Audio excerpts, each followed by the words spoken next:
Good morning, everyone. Welcome back to another lesson of Young Inventor with Microbit. And as you've guessed it, today we're going to do a very interesting project.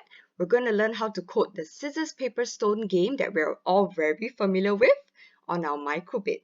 Okay, so let's get started. Now, before we start coding, we have to understand a bit of how the game works. Okay, so scissors, paper, stone is a very simple hand game. Usually we play it between two people.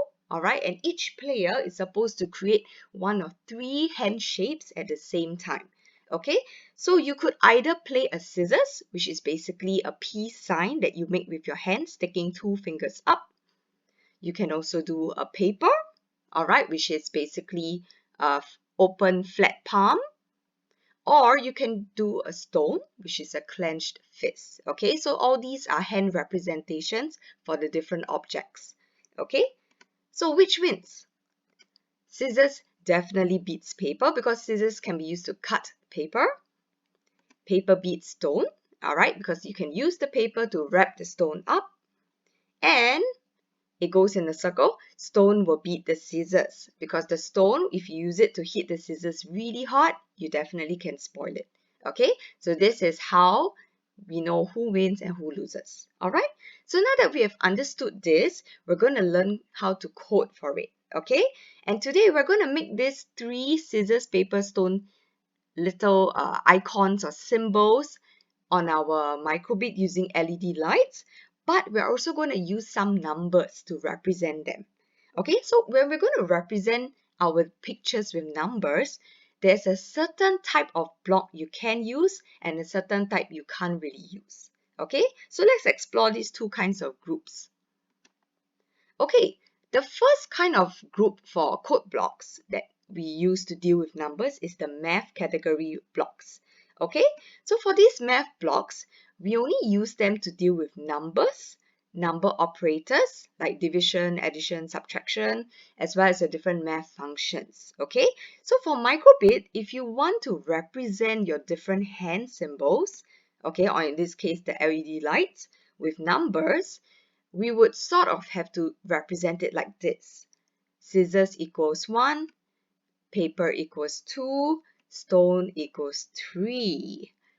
But if you think about it, alright, if you use a math block, this will actually not make any sense. Okay, the reason why is because math blocks are only used to deal with numbers, so solely number equations. Okay, so this would make sense instead. 1 equals 1, 2 equals 2, 3 equals 3, not picture equals number. Okay, so what happens if you want to code out a representation, like a picture represents a number and vice versa? Well, we will have to use a special group of blocks called logic blocks. Okay, so logic blocks are special blocks we use when we deal with sort of if-then statements or the conditionals that we have already learned, or comparing different things. Okay, so because in this case, when you represent pictures with numbers, you're sort of like comparing them. All right, you're using representations.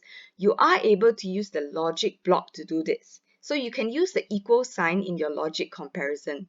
All right, so you can represent your scissors as the number 1, paper as 2, stone as 3, only when using the logic block. Okay, the equal sign in the logic block. So this is basically the difference between the two groups of code blocks. Okay, so once again, I'll do a quick recap. Math blocks only for numbers.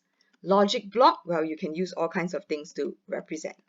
Okay, because these are special blocks. All right, so with that understanding, we're going to learn how to code for our microbit. Okay, so just to recap, we're going to do a scissors, paper, stone game on microbit. It's going to flash us the icons of the scissors, the paper, and the stone randomly when we shake it. Okay, so this is how it works. So I will need you to code first before you download your code and upload it to the eCampus page for ITHBL. Okay, for those without computers, only using iPad, you will not be able to download your code. You will have to take a screenshot photo instead and upload that photo of your code to the eCampus page. All right, got it? Okay, So watch the next video to understand the coding process and see you then. Have fun.